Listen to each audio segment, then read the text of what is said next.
Oh my God, the chicken!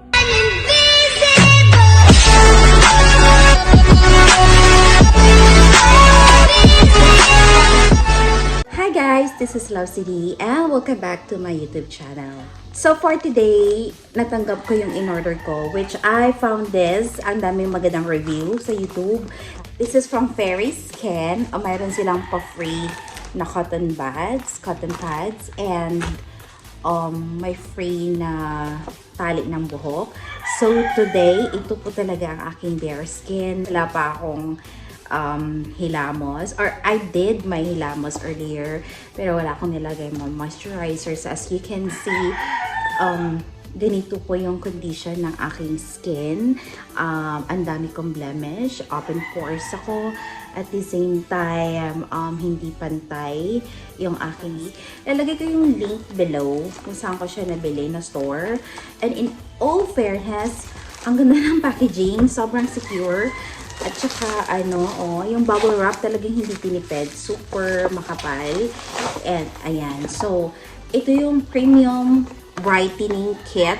Since yung concern ko is mga blemish ko, mga dark spots ko. So, it comes with, this is Pore Caring and Skin Brightening Kit. So, ito siya. Ito yung itsura niya. And then, let's see. Okay. Pink. Parang Kylie, So, ito yung laman. Meron siyang, alright, this is facial foam. Ayan siya. And then, ito naman is, this is the toner. Ayan.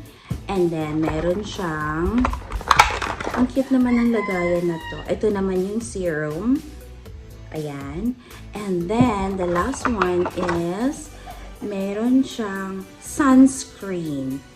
Ayan. Meron kayo ng complete set from foaming to toning to the serum and to the sunscreen.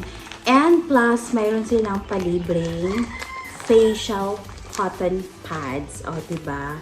Ang dami nito. I think this is 130 pads na meron sila. Ito yung kasama doon sa set. Since maliit lang yung sunscreen, nag-order ako ng separate sunscreen. So, ito din yun. May pa-free na patali ng hair. Thank you so much, seller. Ang secure na secure at hirap akong buksan. Wait lang, ha? Ayan. So, ito talaga yung kino-consider ko lalo na pag yung binibili nyo na product is online. So, kailangan talaga na medyo secure since, siya, ginagamit siya sa mukha, diba? So, maganda yung packaging at talagang super duper. Hindi ko alam kung ilang layer. Ayan. So, since konti lang yung sunscreen nila, umorder ako ng another two. Ayan. Another sunscreen. Ito yung SPF 50 nila. Meron na ako nito dati. And then, nagustuhan ko siya.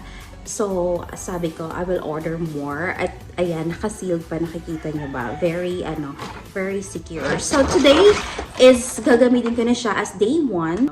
Today is July 19. So, magre-review. I will start using the product. Then, after a week or after 5 days, tingnan natin kung ano yung effect niya sa skin ko. Alright? Tingnan natin or amoyin natin.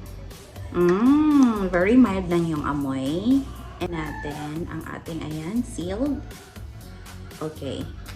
Ito ang consistency ng sunscreen. Ayan. Very malabnaw. And I think pag mga ganitong consistency, mas na-absorb siya sa skin ng mabilis. Ayan. Liquidy siya. Liquidy. Ayan siya.